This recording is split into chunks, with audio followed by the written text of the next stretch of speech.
3টা বাজে তার লগে বাইরেলা ছেলে, এই ছেলেরা, আরে একটা ছেলে হইলে একটা ছেলে বুঝো, তুমি যদি মার সন্তান হও, তুমি যদি মুসলমানের ঘরে জন্ম নিয়ে থাকো, তোমার বাবা মুসলমান, তোমার মা মুসলমান, একটা ছেলে, আমার কথা শোনো, একজন 3টা বাজে বাইরেলাই ফোলাডির লগে রাতের 10টা পর্যন্ত আড্ডা দিলা, 7 ঘন্টা, একটা ছেলে তোমার একবার বললো না যে দোস্ত আসরের নামাজ পড়তি না, মাগরিবের নামাজ পড়তি না, এশার নামাজ পড়তি না? তুমি কোন দুঃখে এই ইবলিসের লগে চললা? এ তো শয়তান। কথা বলেন না কেন? এগুলো শয়তান না? তো কার লগে চললা? আপনারা ইবলিসরে দেখছেন নি? কেউ দেখছেন না? চান না চিন্তা কইরা?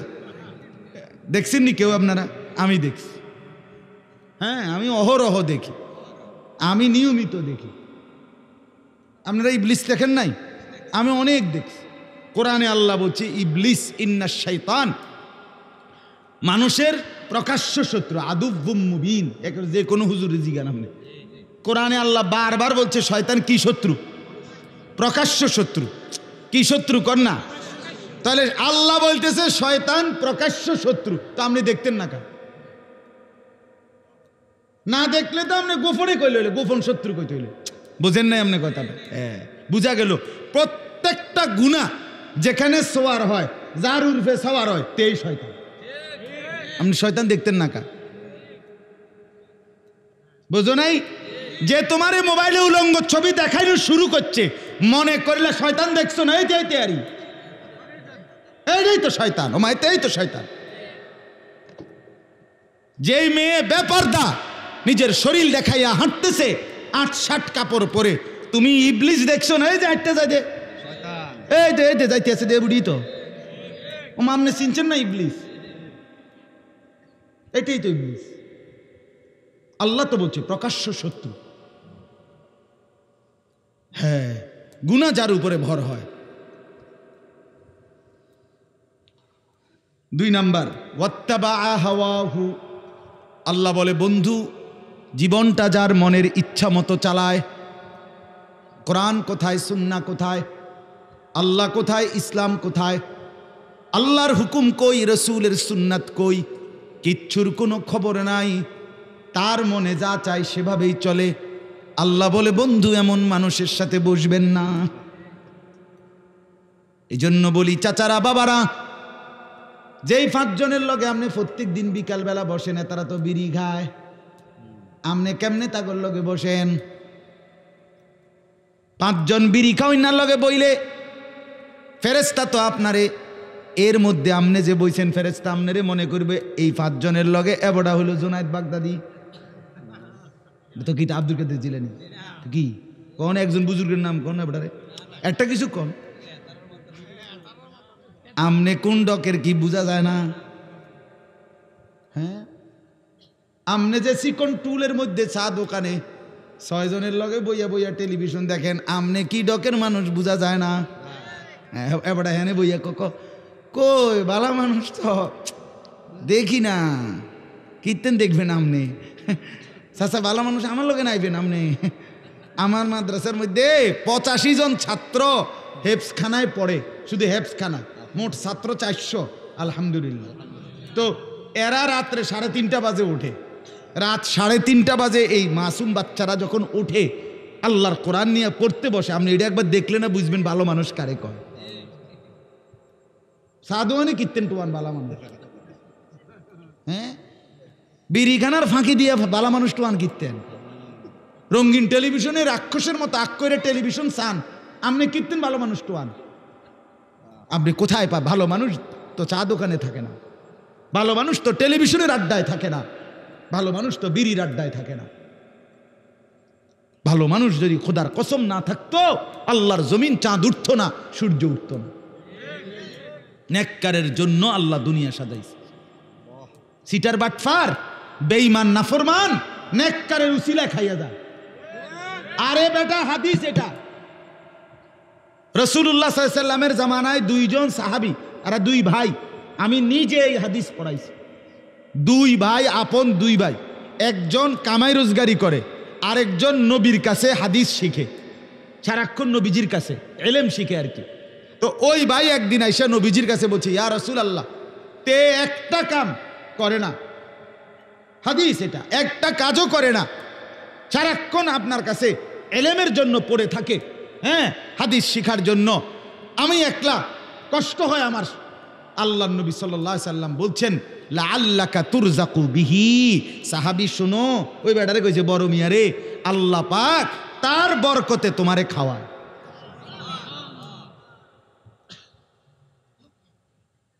কার বরকতে? তালেবে ইলমের বরকতে, তালেবে ইলমের বরকতে। এই আল্লাহর কোরআন যারা মাদ্রাসায় ছেলেরা মেয়েরা পড়ে, খোদার কসম তাদের বরকতে আমরা বাকিরা খাই। আমার শায়েখ আল্লামা মুফতি মুশতাকুর নবী সাহেব বলে, এক রাত্রে শহরে বন্দরে যেই জিনা ব্যভিচার মদ জুয়ার আড্ডা হয় বড় বড় শহরে, এক রাতেই গজব দিয়ে উল্টে এলাউনের কথা। কিন্তু জায়গায় জায়গায় ফাঁকে ফাঁকে বিভিন্ন মাদ্রাসা হেফজখানা, রাতের 3টা বাজে ছেলেরা যখন উঠা যায় আল্লাহর কোরআন নিয়ে বসে, তো রব্বুল আলামিন বলে, চেয়েছিলাম আজাব দিয়ে ধ্বংস করে দিতে, কিন্তু তোরা উঠে গেলি, তোরা উঠে গেলি বান্দা, তোদের হাতে আমার কোরআন দেখে আমি কেমনে আজাব দিই। ঠিক আছে, যা, তুলে নিলাম।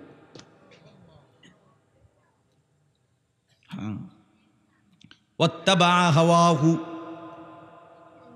আল্লাহ বলেন মনের ইচ্ছা মতো যে চলে বন্ধু, তার সঙ্গে বসবেন না। 3 নাম্বার, ওয়াকানা আমরুহু ফুরুতা। রব্বুল আলামিন বলেন, বন্ধু প্রতিটা গুনার কাজে যে সীমালঙ্ঘন করে, এমন সীমালঙ্ঘনকারী পাপীর সাথে আপনি বসবেন না।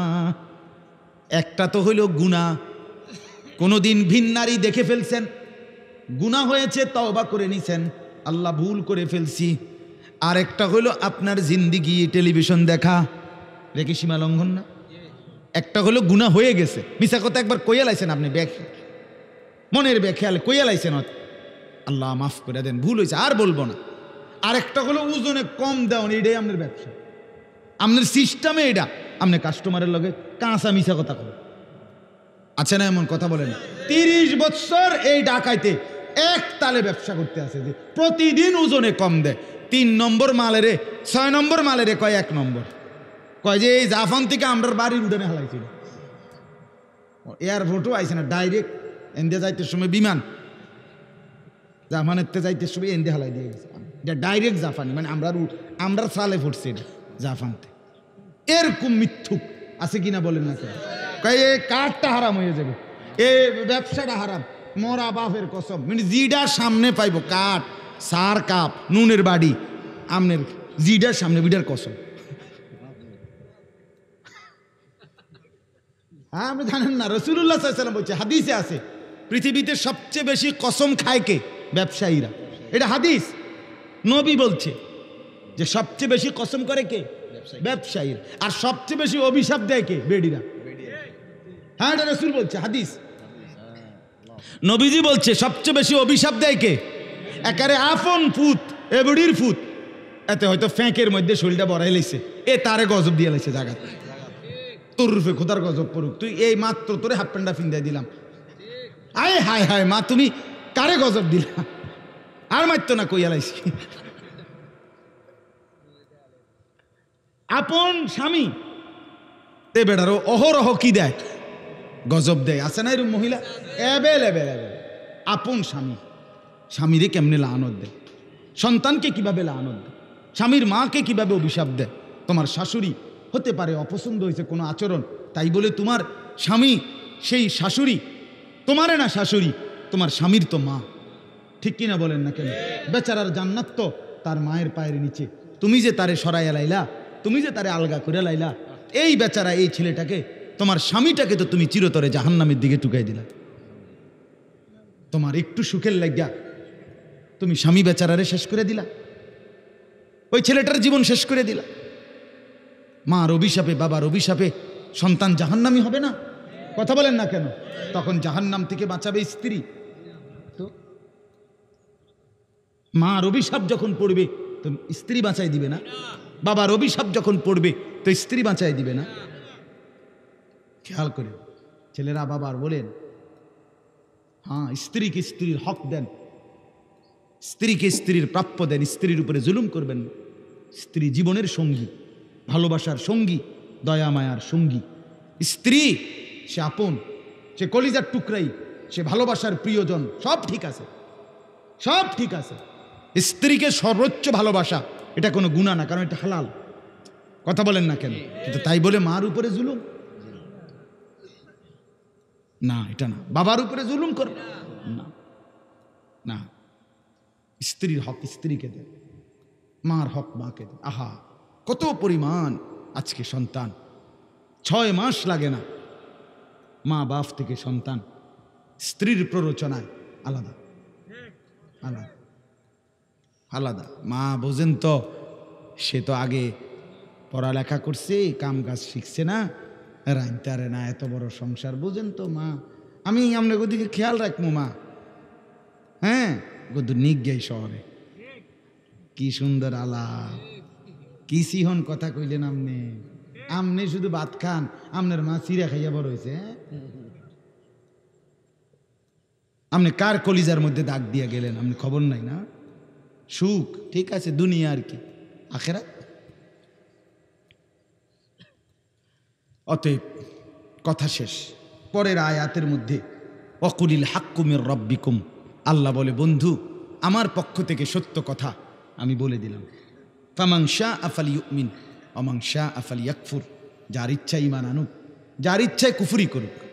মনে রাখবেন, ইন্না আ'তাদনা লিয-যালিমিনা নারান আহাতা বিহিম সুরাদিকুহা, আমি সমস্ত পাপী নাফরমানের জন্য এমন জাহান্নামের আগুন রেডি করছি, যে আগুন মাঝখানেও আগুন, চতুর্দিকের বেষ্টনীর মধ্যেও আগুন। ইন্নাস্তাগীসু ইউগাসু বিমাইন কালমুহলি ইয়াশবিল ওয়ুজুহ, আল্লাহ বলে, বান্দা বন্ধু বলে দেন, আমার সেই জাহান্নামে নাফরমান যখন জ্বলবে, প্রচণ্ড তৃষ্ণার্ত হয়ে যখন পানি চাইবে, তা এতটা গরম পানি দেওয়া হবে, পানিটা মুখে লাগবার সাথে সাথেই পুরা চেহারাটা ঝলসে যাবে। বিইসা শারাব, কত নিকৃষ্ট পানীয়।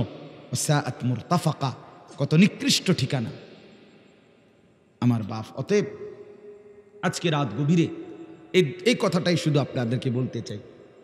ওই 28 নম্বর আয়াত দ্বারা বোঝা গেল, একজন মুসলমান যুবক হও আর বুড়া হন, আপনার সঙ্গী, আপনার আপনজন, আপনার সম্পর্ক, আপনার আন্তরিকতা হবে ইমানদারের সাথে। কার সাথে বলেন না? নামাজির সাথে, নামাজির সাথে।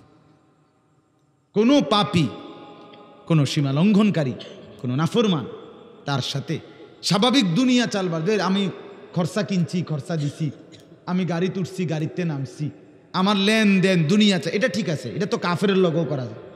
কথা বলেন, কিন্তু বন্ধুত্ব, উঠা বসা, সম্পর্ক, ফ্রেন্ড, আন্তরিকতা, ঘনিষ্ঠতা, এটা যেন কোনো নাফরমানের সাথে না হয়, নাফরমানের সাথে না। মোবাইলে তোমার, ফেসবুকে তোমার বন্ধু, পৃথিবীর কাফেররাও, বেঈমানরাও, তুমি জানো না সবার সাথে বন্ধুত্ব, এটা হারাম। বেঈমানের সাথে মুমিনের কি হইতে পারে না? তোমার ফ্রেন্ড এই কথার নাম দিয়া এই লিস্টে কোনো ইমানদার নেককার ছাড়া অন্য কারো নাম আসতে পারে। এর 80,000 ফ্রেন্ড, এতটি ফ্যান তুমি ফিন্দো কেমনে? ফুল ফ্যান ফিন্দো কেমনে? তুমি তো পুরাটাই তোলে ফ্যান, শার্ট গাও দাও কেমনে? আল্লাহ আমাদেরকে মাফ করে দেন। অতএব আমার বাপ, আমরা কি বুঝাইলাম? বুঝাইলাম এটা সঙ্গী বানাবেন কাকে? ইমানদারকে। বলেন না, বলেন, নেককারকে। নবীজি বলছে, আল মারউ আলা দীনে খালিলিহি ফালিয়ানজুর আহাদুকুম মান ইউখালিল। নবীজি বলেন, প্রত্যেক মানুষ তার বন্ধুর রঙে, গুণে গুণান্বিত হয়। অতএব তোমরা খেয়াল রেখো কাকে বন্ধু বানাচ্ছ। আমাদের প্রিয় নবী সাল্লাল্লাহু আলাইহি সাল্লামের পুরা 23 বছর আদবের মাধ্যমে ভরা। আদব, সৌন্দর্য। ইসলামের সবচেয়ে বড় বৈশিষ্ট্য হলো ইসলামের সব কিছু আদবওয়াল। যেটাই সুন্দর, ভদ্র, রুচিসম্পন্ন, যেটাই বাস্তব, যৌক্তিক, উপযোগী, সময় উপযোগী, এটাই হলো ইসলামের বিধান। প্রত্যেক জায়গায় যা কিছু সুন্দর,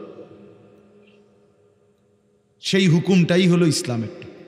ইসলামকে বাদ দিয়ে অন্য কোনো ফ্যাশন, কোনো রং ঢং, কারোটাই এই পর্যন্ত ইসলামের সৌন্দর্যের চাইতে বেশি প্রমাণিত হয় না। ইউরোপদের না, আমেরিকারও না, ইটালিরও না, লন্ডনের কারো কাছে। ইসলামের সৌন্দর্য হলো বসে প্রস্রাব করা, আড়ালে গিয়া পেশাব করা। নবী সাল্লাল্লাহু আলাইহি সাল্লাম আড়ালে পেশাব পায়খানার জরুরত স্বার্থে। তো ইউরোপ মনে করেন বা আধুনিক করতে করতে এটারে এখন একবারে কমট উর্ফে উঠাইয়া দিছে, দিয়া বলছে শুধু চেইন খুললা সোজা খারাইবেন আর পেশাব করবেন। এটা হইল সবচেয়ে লেটেস্ট। তো এইটা কি সুন্দর হইল। হ্যাঁ, তাইলে বোঝা গেল মূলত ইসলামকে বাদ দিয়ে তারা যা ডিজাইন করতে চাইছে শেষ পর্যন্ত এটা একবারে অসুন্দর হয়ে গেছে। আগে তো আপনার চেয়ার টেবিলে বসতো, খাইতো, এরপরে আপনার বিভিন্ন ছোট ছোট কনফেকশনারির মতো দোকান দিছে, ফ্যাশন বানাইছে যে না চেয়ার টেবিল নাই, এমনি ফ্রিজে দিব, হইতে আপনার একটা বার্গার আপনি দাঁড়াইয়া দাঁড়াইয়া খাইবেন, টিস্যু দিয়ে মুচ্ছা যাইবেন গা। এটাই ডিজাইন। আসলে এটা ডিজাইন না, মূলত ওনার জায়গা কম। ওনার দোকানে কি আপনারে ফাঁকি দিল আর এখানে অল্প জায়গার মধ্যে সারাই দিল ডিজাইন কইয়া। হোটেল এটা চেয়ার টেবিল বানাইতে হইলে তো জায়গা বাড়াইতে হইব। এরপরে আমি নিজে একদিন জীবনে, আপনার আগে ছিল শেরাটন হোটেল, এখন নাই, এখন এটার নাম হলো রূপসী বাংলা হোটেল। তো এইটাতে আমার জীবনে আমি একবার গেছি। কেন গেছি? পাকিস্তানের সারা পৃথিবীর বিশ্ববিখ্যাত আলেম আল্লামা তকি উসমানী দামাত বারাকাতুহুমুল আলী হজরত ওই হোটেলে একটা বড় সেমিনারে বয়ান করছিলেন, ওনার বয়ান শুনতে গেছিলাম।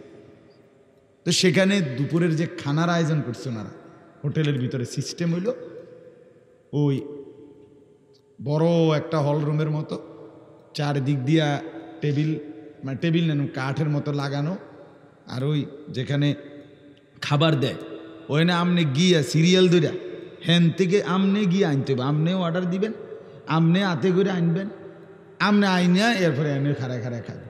বাহ, এটা আধুনিকতা। অতিরিক্ত আধুনিকতার সাফে ভরা অন আমার গিয়া আমি অর্ডারে দেওয়ান লাগছে, আমি খাড়াই থাউন লাগছে, আমি গিয়া হাতে করে আনো লাগছে। এই হলো আধুনিকতা। ওই সময় ওইটার বাথরুমে গিয়া, এর বাথরুমে আগে গিয়া দেখছি আপনার কোনো খান দিয়া পুরাটা বাথরুমে পানির কোনো সিস্টেম নাই, টোটাল শুধু বড় বড় টিস্যু।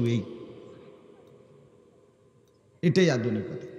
বাহির হবেন টিস্যু ব্যবহার করে, এরপরে বাহিরে একটা মেশিনের মতো আছে, এটা তলে হাত দিলে বাতাসের মতো কি বাইর হয়, একটু গ্যারান লাগে। তো এই আগের গ্যারান আর এই নতুন গ্যারান মিল্লা স্বাদে গন্ধে অতুলনীয়, অসাধারণ একটা ফ্লেভার, মানে নিউ ফ্লেভার হলো আর কি, একটা নতুন ফ্লেভার আসছে এটার ভিতরে।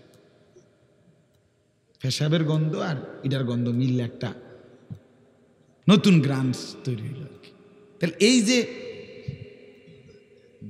আপনার ফ্যাশন, ইসলামকে বাদ দিয়ে যত কিছু আপনি সুন্দর করতে গেছে, এই যে চুল ডিজাইন করতে করতে গিয়ে এখন এত বিদঘুটে বানাইছে, এতে মানুষ না অপদার্থ এটাও বোঝা যাবে। কি মানুষের ছাও না প্লাস্টিক না কি, এটা কি? এটাকে আফ্রিকার থেকে ডাইরেক্ট ইনটেক করা না মাঝখানে খুলছে কিছু, এটা কি জঙ্গলি না কি? এতটা আধুনিক, মানে এটারে ডিজাইন করতে করতে এখন আর এটা একেবারেই বিদঘুটে, একদম বিদঘুটে। এই চুলের এখান দিয়া কাটা, এখান দিয়া কাটা, এখান দিয়া কাটা, এখান দিয়া পাখির বাসা। লজ্জার কথা, এটা আত্মমর্যাদা আত্মসম্মান না থাকার বিষয়। আমি তো প্রায়ই বলি এগুলা হইল মূলত যে এই লোকগুলো যাদের কাটিং দেখায় রাখছে সেলুনে, এরা কোনো জায়গায় মারামারি লাগছে, হয়তো ও এনে তারে সাফাতি দিয়ে কূপ দিছে, যারে জেন দিয়ে কূপ দিছে তার ওইখান দিয়ে সিলাই লাগছে। তো সিলাইয়ের সময় যে চুল কাটছে আর ওইখান দিয়ে আর কি উঠে নাই। এখন যার জেন দিয়া কূপ পড়ছে চুল ওঠে না, কি করবে? এটার এই ডিজাইন হিসেবে চালাই দিছে যে এইটাই এখন ডিজাইন। আর বাকি আমরার ছেলেরা পাগল মাতাল সিরিয়াল ধরিয়া গিয়া যে আমার এই কোবাইনা কাটিং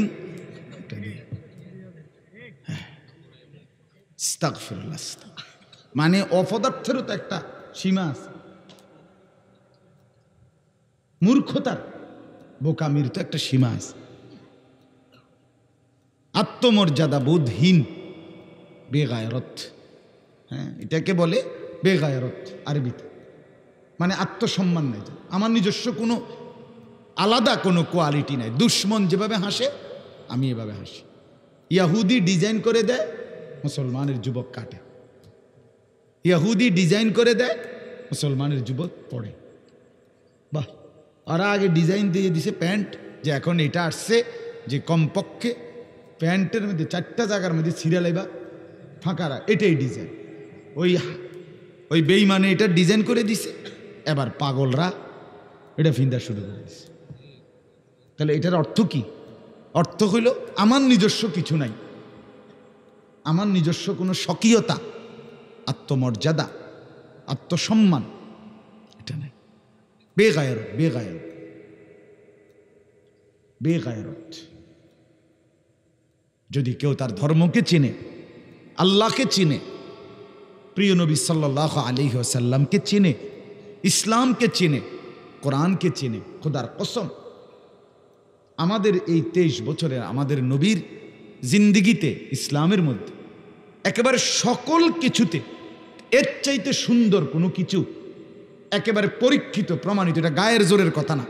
একটা আছে যে বলে মাইক পাইছেন দেখে আপনি গাছ জোরে কইতে না আছেন, এটা না, গাছ জোরের কথা না, এটা যৌক্তিকতার বিচারে একেবারে যদি পরীক্ষা নিরীক্ষা করে তাহলে এটাই প্রমাণিত হবে।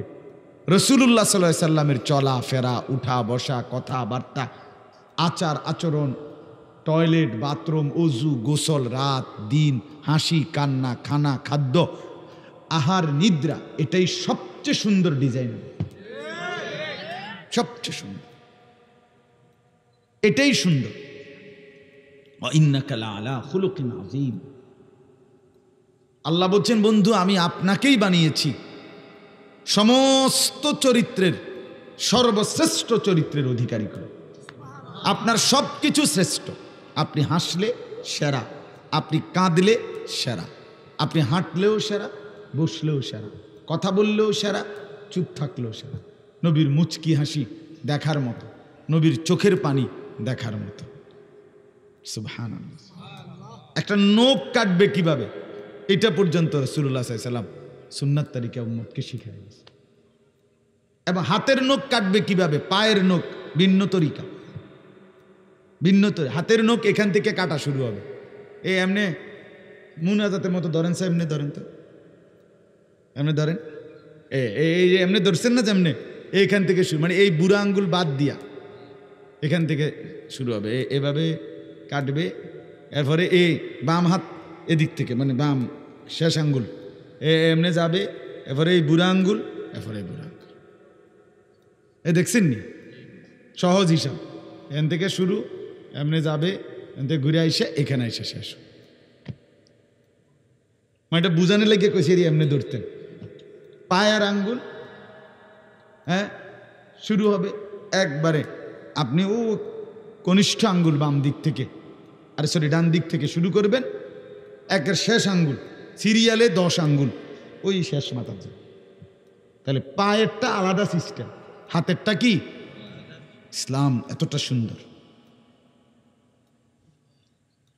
পেশাব পায়খানার জন্য আপনার ঢুকবে কখন, লুঙ্গিটা কাপড়টা উঠাবে কতটুক সময় গিয়ে, আগেই লুঙ্গি বাইরে থুইয়া,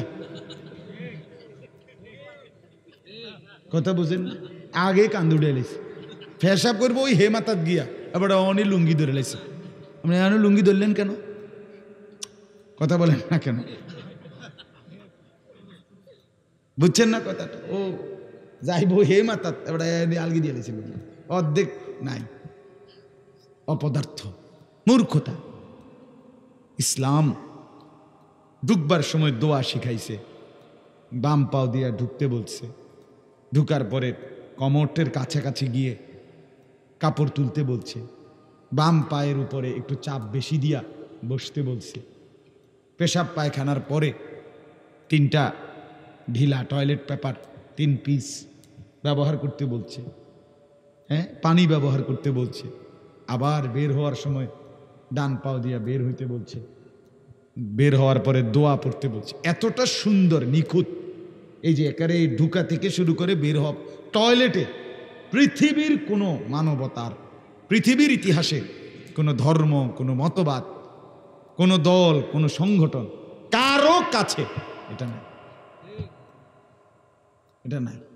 আপনি দেখেন একেবারে পৃথিবীর আধুনিক কোনো কারো কাছে না। এটার ব্যাপার হ্যাঁ করে জিগাবেন, কবে এটার মধ্যে আবার নিয়ম কানুন কি, মুতে ধরছে মুততে লাগবো যার যেমনি সুবিধা, কেউ খাড়াইয়া মুতবো, কেউ বইয়া মুতবো, কেউ হাঁটতে হাঁটতে মুতবো, কেউ বিড়ি খাইতে খাইতে মুতবো, এটা মতো না। এটার মধ্যে এত টানটোয়ানের কি আছে, কথা বোঝেন নাই? এই জন্য আপনার দেখা গেছে আল্লাহকে বাদ দিছে যারা, তারা বিড়ি খাইতে খাইতেও ফেসাব করে, মোবাইলে কথা কইতে কইতেও মুতে, কারণ হয়তো আল্লাহরে বাদ দিয়ে দিছে, রসুলকে বাদ দিয়ে দিছে, ইসলামকে বাদ দিছে, এবার যা মন চা তাই করছে, যা ইচ্ছা তাই করছে। রাসূলুল্লাহ সাল্লাল্লাহু আলাইহি সাল্লাম বলেন, ইদা লাম তাস্তাহি ফাসনা মা শি'তা। নবীজি বলছেন, রাগ করো, যখন তোমার লজ্জা চলে গেল, হায়া শরম চলে গেল, ঠিক আছে যা, এবার যা মন চা তাই কর, যা মন চা তাই কর, না ফরমান, যা বেটা, তোর জন্য আর কোনো কথা নেই। ফাসনা মা শি'তা, যা ইচ্ছা তাই কর।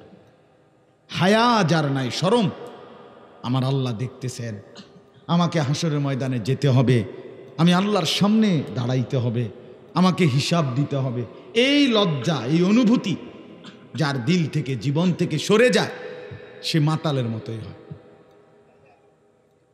তার জীবনে আর কোনো সৌন্দর্য থাকে না, সে তখন আত্মকেন্দ্রিক হয়, আমার যা মন চায়, আমার যা মন চায়, আমার কাছে যা ভাল লাগে। এই জন্য দয়া করে বুঝাইতে চাইলাম ভাই, একজন হলে একজনই বুঝেন, দুইজন হইলে দুইজনই বুঝেন, কোনো অসুবিধা নেই। এই কথা মনে রাখবেন, ইসলামবিহীন চলাফেরা, উঠা বসা সুন্দর না, সুন্দর। সামনের রুমে, সোফার রুমে লগে দিয়ে আপনি টেলিভিশনটা থুইছেন, আপনি সাজাইছেন, এটা আপনার পছন্দ হয়েছে না, যে টেলিভিশনটা থাকবে কোন রুমে, সামনের রুমে,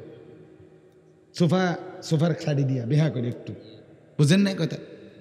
এটা আপনি হয় নিজের থেকে বাইর করছেন, অথবা দুনিয়া লোভী অন্যদের থেকে বের করছেন কারো।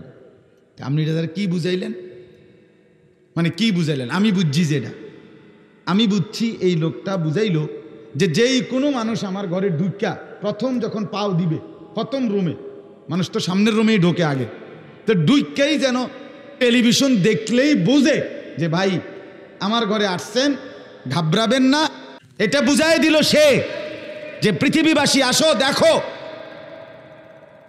দেখো, আমার রুমে ঢুকেই তুমি বুঝলা আমার ঘরওয়ালা বিবি বাচ্চা এরা নর্তকী দেখে, নাচ গান দেখে, সিনেমা দেখে, নাটক দেখে, জিনা ব্যভিচারের দৃশ্য দেখে, এই জন্য টেলিভিশন লাগাই রাখছে।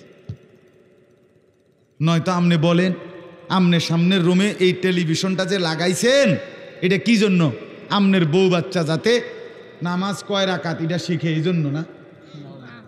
কথা বলেন না কেন? রুকুর তসবি, সেজদার তসবি কেমনে, এটা শিখার জন্য দিছিলেন? এনে কি জন্য দিছেন? বেডি সাউন্ডের লেগে না? নর্তকী দেখার জন্য না? নাচ গান দেখার জন্য না? নাটক সিনেমা দেখার জন্য না? তো আপনি কি বুঝাইছেন? আপনি তো এটাই বুঝাইলেন যে আসো ভিতরে দেখো, ঘাবড়াবা না, ঢুকেই বুঝবা এটা নাফরমানের ঘর।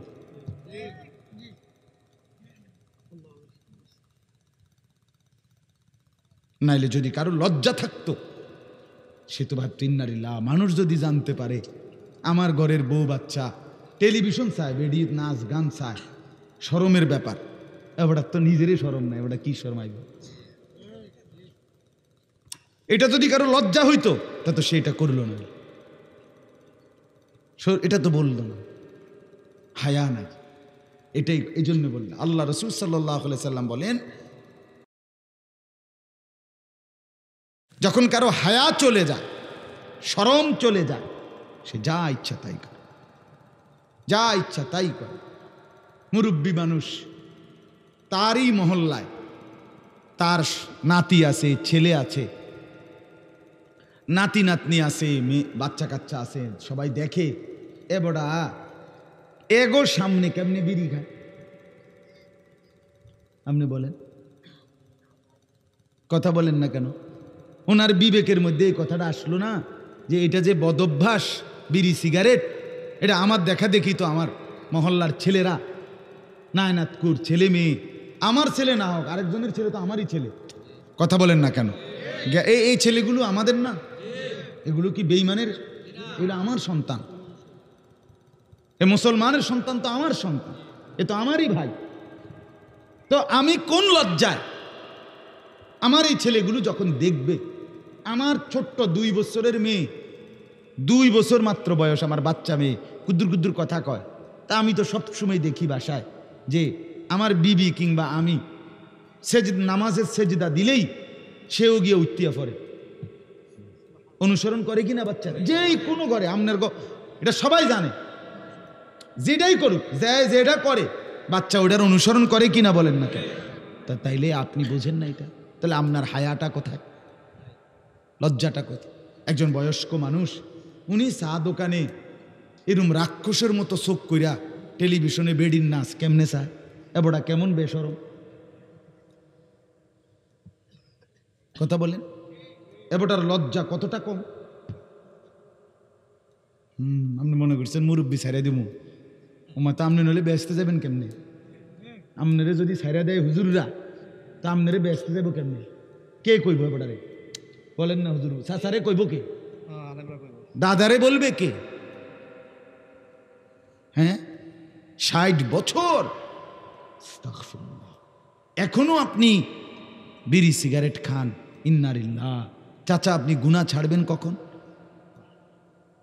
আপনি মরবেন না তাইলে? আপনার হায়াত শেষ হয় নাই, আপনি আরো 600 বছর বাঁচবেন নাকি? তো তওবা করবেন কখন? 60 বছর এখনো আপনি কথা কইলে গাইলাম, আস্তাগফিরুল্লাহ। আপনার এই গুনাহ, অসভ্য অভ্যাস আপনি কখন ছাড়বেন? 70 বছরের বুড়া মানুষ, আমনে সাদওয়ানে টেলিভিশন চান, কোন শরমে? আমনে মরতেন না? বলেন, উনি কি কবরে যাবে না? তো এই চাচা, এই বয়স্ক মানুষটা তো কথা ছিল 24 ঘন্টা আল্লাহর জিকিরে পড়ে থাকে, আল্লাহর ইবাদতে পড়ে থাকা। আহা, কি করতাম, কোনো কাম নাই মানে কি? আখেরাত নাই। হ্যাঁ, কাম নাই মানে কি? আখেরাত নাই। মুমিনের আবার কাম থাকে না কেমন? মুসলমানের কাম থাকে না কেমন? 5 ওয়াক্ত নামাজ আমাদের এই পুরা রাসূলুল্লাহ সাল্লাল্লাহু আলাইহি ওয়াসাল্লামের 23 বছরের ইসলাম শুধু 5 ওয়াক্ত নামাজের নাম? কথা বলেন না? এটা ইসলামের একটি গুরুত্বপূর্ণ ইবাদত, কিন্তু ইসলাম মানে শুধু নামাজ, নামাজ মানে শুধু ইসলাম, আর কিছু নাই। তো সেগুলো কখন করবেন? সাহাবী জিজ্ঞেস করছে নবীজিকে, ইন্না শারা'i আল ইসলাম قد كثرت علي فمرني بشيء اتشبث به। হাদিস। একজন সাহাবী নবীজিকে জিজ্ঞেস করলে, ওই বাবা, ওই কথা বলবে না বেটা, বাইরে দাও, এতক্ষণ সুন্দর করে বলছি শোনো নাই? তুমি কি ভাবছো শান্তির দেশের হুজুর আইছে না? ফাজিল মানুষকে বলতে আমি রাজি না, গাফেলকে বলতে রাজি না। না শুনলে তুমি উঠো মিয়া, একজন শুনলে একজনই শুনবে, কোনো অসুবিধা কি? কথা বলেন না? একজন শুনলে অসুবিধা কি? রাসূলুল্লাহ সাল্লাল্লাহু আলাইহি ওয়াসাল্লাম একজনের কাছে কালেমার দাওয়াত দিছে না, তো অসুবিধা কি? কতজন হইলে কামিয়াব? এটার কোনো সংখ্যা আসেনি। একটা মাহফিলে কয় হাজার লোক হইলে ওই মাহফিলকে সফল বলে? এটার কয়জন হইলে? 10,000, 11,000, 9,000। তো আল্লাহর কথা বলতে থাকা। আমি প্রথমেই এজন্য বলছি, গাফেলকে বলে কোনো লাভ নেই। বুট খাবে, বাদাম খাবে, ঠেলাঠেলি করবো, ধাক্কাধাক্কি করবেন, ওই বইবে আপনি আপনি জিমাইবেন আমনে না না, এটা তো হাট্টিমাটিম কয় না, আপনার কাছে কিচ্ছা শোনায় না।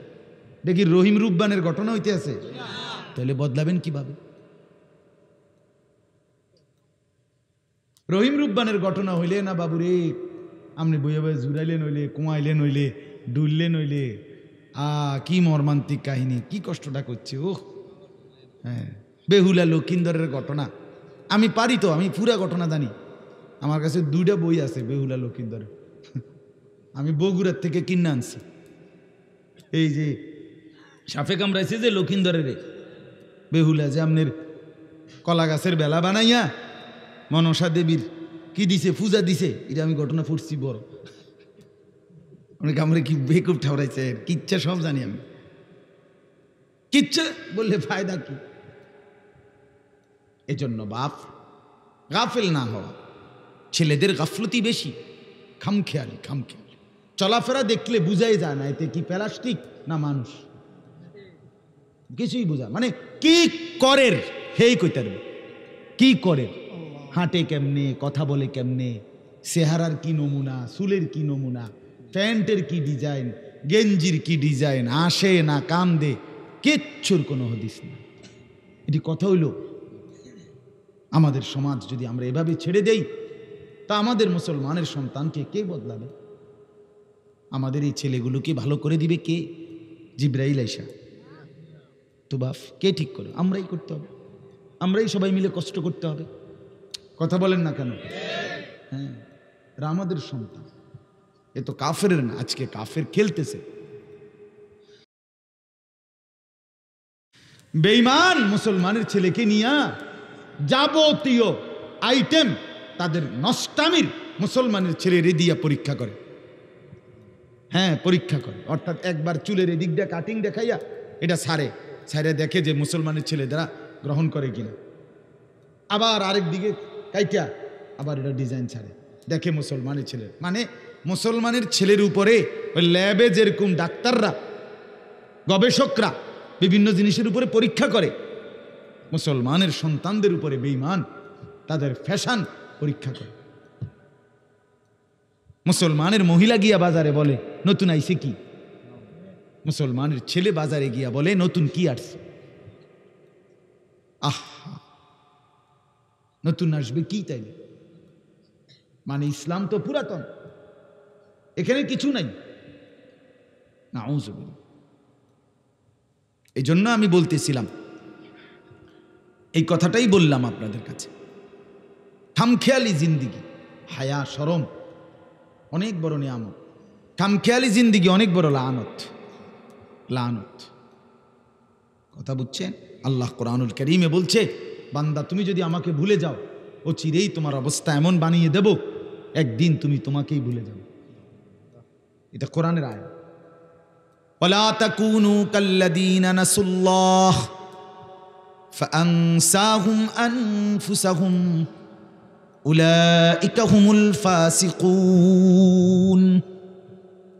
রব্বুল আলামিন বলেন, হে ঈমানদার, আমি আল্লাহকে তুমি ভুলে যেও না।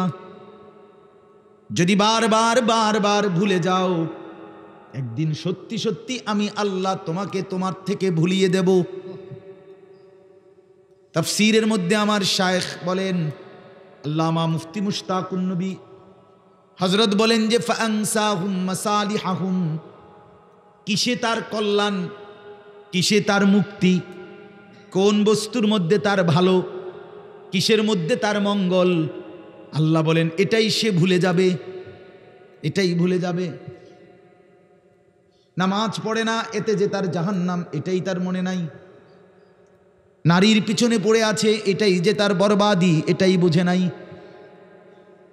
1 বছর কোনোদিন ফজরের নামাজে একদিনও সেজদা দিল না, এটা যে তার জাহান্নামে যাওয়ার কারণ, এটাই মনে নাই। হাই ভুলে যে গেছে সেও ভুলে গেছে, কি মনে নাই তাও মনে নাই, কি বুঝে না তাও বুঝে না।